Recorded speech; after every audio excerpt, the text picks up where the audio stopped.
Esse é o Ancapsu e nós vamos falar agora sobre a censura das redes sociais. Tá? Um monte de gente voltou a falar de censura das redes sociais agora, particularmente o Fachin, mas não foi só ele não, tá um monte de gente da esquerda. Por que esse pessoal está voltando a falar de censura das redes sociais, de que temos que tomar um cuidado com a guerra informacional no Brasil e não sei o que lá? É aquele fenômeno que eu falei para vocês, né? A esquerda percebe que está perdendo a guerra. Eles achavam que tirando o Bolsonaro do poder, tudo voltaria ao normal e coisa e tal. E o que eles estão vendo agora é que não, o Bolsonaro não é um movimento, o Bolsonaro não é a causa do problema, o Bolsonaro é uma consequência dos problemas. Mesmo que eles consigam, sei lá, prender Bolsonaro, tirar Bolsonaro da vida política, o problema vai continuar existindo. Ninguém quer mais a esquerda. As soluções que a esquerda traz para a sociedade são consideradas atrasadas. Ou a esquerda busca outras coisas, outra pauta para ela atuar, essa pauta de controlar a economia não cola mais. A economia é um organismo vivo, você não consegue resolver esse problema com política pública. Achar que governo vai resolver a vida das pessoas é um erro. O governo só atrapalha, não tem condição de ajudar ninguém. O governo ajuda quem está no governo. Quem está no governo é ajudado pelo governo. Agora, para a sociedade como um todo, só atrapalha. E a sociedade isso fica cada vez mais claro justamente pela questão da informação descentralizada e distribuída. Aí é a dor desse pessoal. Eles achavam que iam destruir Bolsonaro, não destruíram Bolsonaro. Então eles percebem que o poder que eles têm está menor. Tem que censurar a internet, é o que eles acham que vai resolver, sendo que não vai resolver. Vamos entender esse caso aqui. Essa notícia foi sugerida por Xandão Potter e o Cálice o Povo, Fiat Maréia, a bomba brasileira e várias outras pessoas. Obrigado aí ao pessoal que sugeriu notícias lá no nosso site, no visãolibertaria.com. E obrigado a você que está assistindo o nosso vídeo. Se você gosta do nosso conteúdo, por favor, deixa o seu like, se inscreva aqui no canal, né? Pois bem, o Fachin falou que defendeu a regulamentação das redes sociais e cobrou a ação do Congresso. Não, porque tem que fazer, porque se não fizer a gente vai ter que fazer isso no STF. Lembra que eu falei para vocês, né? O STF não sabe, ninguém sabe fazer isso, porque não tem como você regular as redes sociais. A verdade é essa. Qualquer coisa que você tente colocar como regulação das redes sociais vira censura automaticamente, que é o que eles querem, entendeu? Mas fica feio dizer que está defendendo censura. Então eles querem uma maneira de tirar a responsabilidade. Eles querem a censura, mas sem dizer que foram eles que fizeram a censura. Então eles querem que o Congresso faça a censura. Não vai passar os projetos de lei que estão lá visando esse negócio, como eu falei para vocês. Se não passou em maio de 2023, no auge do poder do Lula, no auge da pressão do Alexandre de Moraes e do Lula para censurar a internet brasileira, se não passou o PL das fake news, não vai passar agora. Então esse tipo de coisa aqui é ilusão deles, né? Mas aí o pessoal começou a ficar desesperado, né? Aqui, ó, o Fachin, vocês sabem, é o cara mais à esquerda lá dentro do STF, né? E ele está pedindo isso. Aqui, ó, o Celso Amorim falou que desinformação nas redes estimula movimentos de extrema direita, diz Amorim. O Amorim é o mais à esquerda que tem no governo Lula também, porque o governo Lula tem pessoas com vários tons de vermelho lá, né? O Amorim está entre os mais da extrema esquerda aqui, né? E o que esse pessoal está falando? Esse pessoal está falando, eles estão repercutindo algo que os pensadores da esquerda, o pessoal teórico da esquerda está falando aqui, ó. Por exemplo, o Reinaldo Aragon Gonçalves aqui, que é um cientista de inteligência artificial, rede conecta de não sei o que lá, e desenvolve comunicação científica e coisa e tal. O pessoal que pensa na esquerda está chegando à conclusão de que esse é o problema, temos que resolver o problema da rede social. Agora, olha só o que ele está propondo aqui, né? Esse aqui é o artigo, esse pessoal aqui está falando porque está repercutindo o que os pensadores da esquerda estão falando. São idiotas, tanto o Fachin quanto o Celso Amorim, idiotas, mas são idiotas da esquerda, né? E aí, olha só o que a esquerda está querendo, o que esses pensadores da esquerda estão querendo, né? Aqui, ó, o Brasil está sendo invadido não por exércitos, mas por plataformas, dados e narrativas que moldam nosso destino sem que percebamos, né? E o pessoal não percebe a ideia absurda que tem por trás disso, que é, se realmente a população brasileira não pensa e ela pode ser manipulada por narrativas e coisa e tal, ué, que diferença faz então? Porque se a pessoa não tem livre iniciativa, não tem livre-arbítrio, ela não consegue pensar por ela mesma, essa guerra já está perdida, meu amigo. Se ela não estiver envolvida na narrativa de outros países, vai estar envolvida na narrativa daqui de vocês, do PT aqui no Brasil, vai estar envolvida na narrativa de outras pessoas. Esse aqui é o argumento, o ponto falho fundamental desse pessoal que fala que, não, porque a internet influencia as pessoas. Veja, eu não nego que é lógico que existe alguma influência. Você tem informação, te influencia de alguma forma. Se sempre tem isso. Mas a definição, no final das contas, é sua. E o que eu falo para vocês, a influência era muito pior na época da informação centralizada, porque aí as pessoas conseguiam realmente controlar o que você recebia. Ali você tinha uma narrativa forte. Agora com a internet o que acontece é o contrário. Esse pessoal está chorando porque eles perderam a capacidade de eles imporem a narrativa no povo brasileiro. Antes eles conseguiam, através da Rede Globo, através da Folha de São Paulo, do jornal o Globo, dessa mídia podre toda que a gente tem aqui no Brasil, que faz o serviço da esquerda.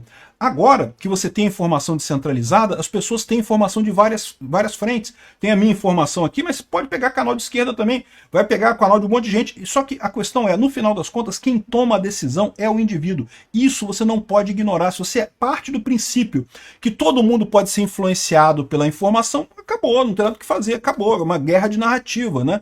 E não é, o problema é esse. O problema desse pessoal é justamente isso. Não é mais uma guerra de narrativa. Era antes, agora não é, né? E aí o que eles sugerem para resolver o problema, né? Eles choram aqui, falam que não, porque as big techs, eu não sei o que lá, que a guerra híbrida que não precisa de tanques e coisa e tal, se dá por meio do controle das estruturas digitais, da manipulação de dados, manipulação, dominação algorítmica. Esse pessoal não deve nem fazer ideia do que é um algoritmo, cara. Eu fico pensando nisso, cara. Realmente é triste viver na cabeça dessas pessoas, né?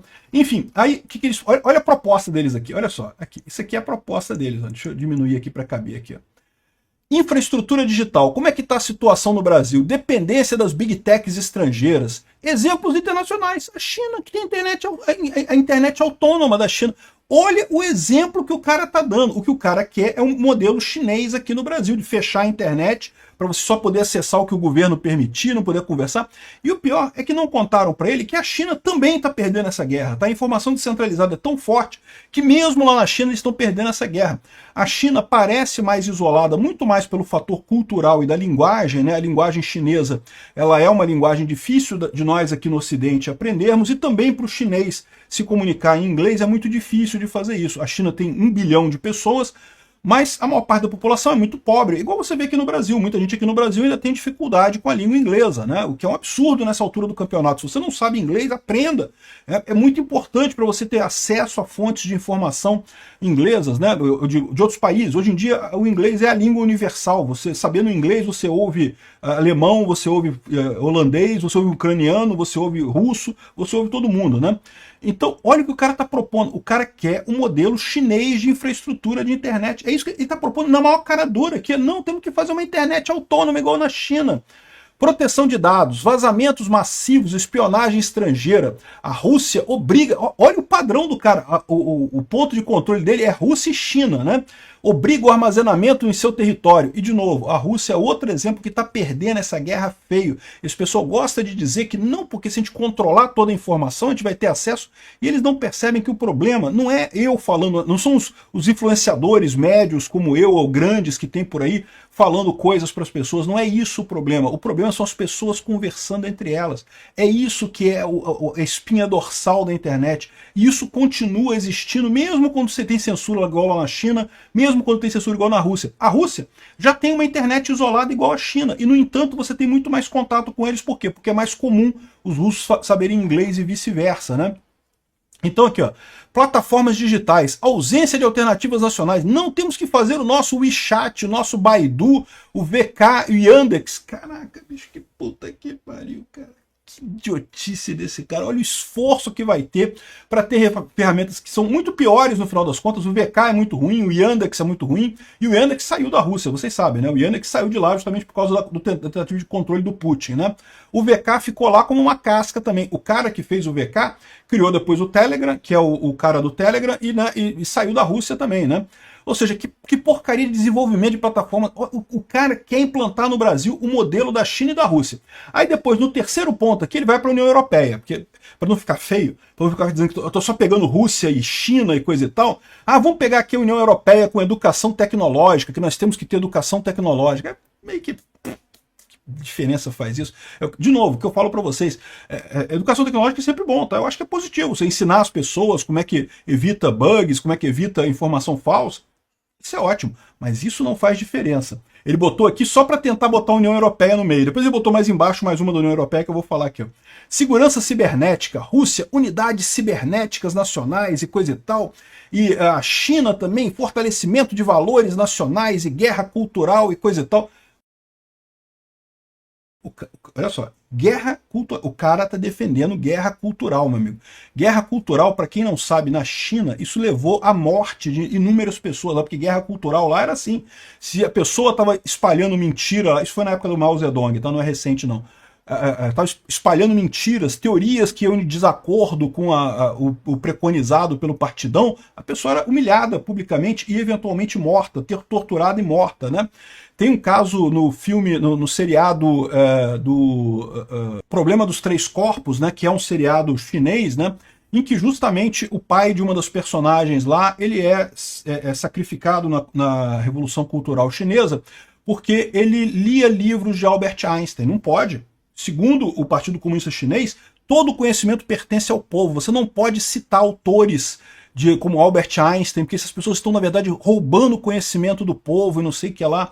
E o pai dela era um professor universitário que citou num artigo o Albert Einstein lá, era um físico, né? Enfim, para você ver como é que é a loucura desse pessoal, né? Guerra cultural é um absurdo. A China faz guerra cultural hoje em dia, no sentido de tentar impor sua cultura e coisa e tal, faz, e falha miseravelmente. Tirando os propagandistas chineses, ninguém leva a sério essa coisa, né? A gente fala aí sobre os edifícios de tofu drag da China, o quanto de merda que tem lá na China em termos de censura, né? E outra coisa, né? Esse negócio de guerra cultural, a Rússia tentou usar isso, tá?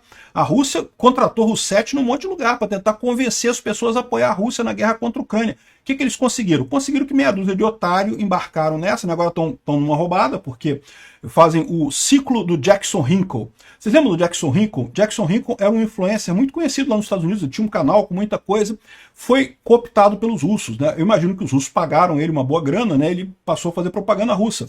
O Jackson Hinkle ganhou muito dinheiro, namorou uma russa uma época, né? Deve ser o próprio Kremlin que determinou para ele que a moça era bonita pra caramba, o cara feio pra cacete, né? Aí o que aconteceu? À medida que o tempo passa, você que foi contratado pelos russos, né, o seu valor diminui com o tempo. Por quê? Porque a sua credibilidade cai, né? Fica óbvio que você é um torcedor da Rússia, você está torcendo pelo lado que é agressor na guerra. Aí o seu curso vai caindo. Aí a Rússia começa não te quer mais. Aí começa a te passar para os amiguinhos dele. Aí ele passou a ser o quê? Um defensor do Hamas e do Hezbollah. O cara outro dia estava no Iêmen, lá nos Houthis, lá, o Jackson Hinkle, né, falando no palanque dos Houthis e coisa e tal. Que decadência, né? Tava namorando uma russa loura, bonita pra caramba. Depois disso ela chutou ele, lógico, porque ela é agente da Rússia, né? E agora tá lá no meio do Iêmen, no meio do monte de macho lá, só tem macho naquele negócio, porque as mulheres não podem sair de casa, né? E ele falando lá pro pessoal. E pior, parece que agora até os árabes chutaram ele, porque, de novo, a importância de quem se vende por propaganda vai caindo com o tempo, porque as pessoas começam a ver que você não é uma pessoa autêntica, que você está fazendo a propaganda para aquele partido, para aquela causa, para aquele país.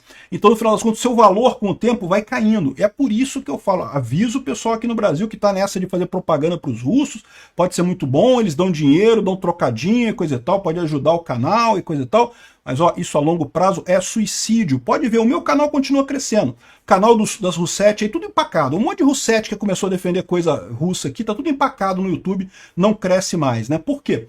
Justamente porque se vender custa caro no final das contas. No longo prazo custa caro pra cacete, né? Aí, ou seja, a Rússia perdeu essa guerra. A Rússia tentou convencer a Europa e os Estados Unidos, a população, a apoiar a Rússia, não conseguiu, né? E aqui, ó, no final ela fala aqui também de legislação regulatória sobre LGPD.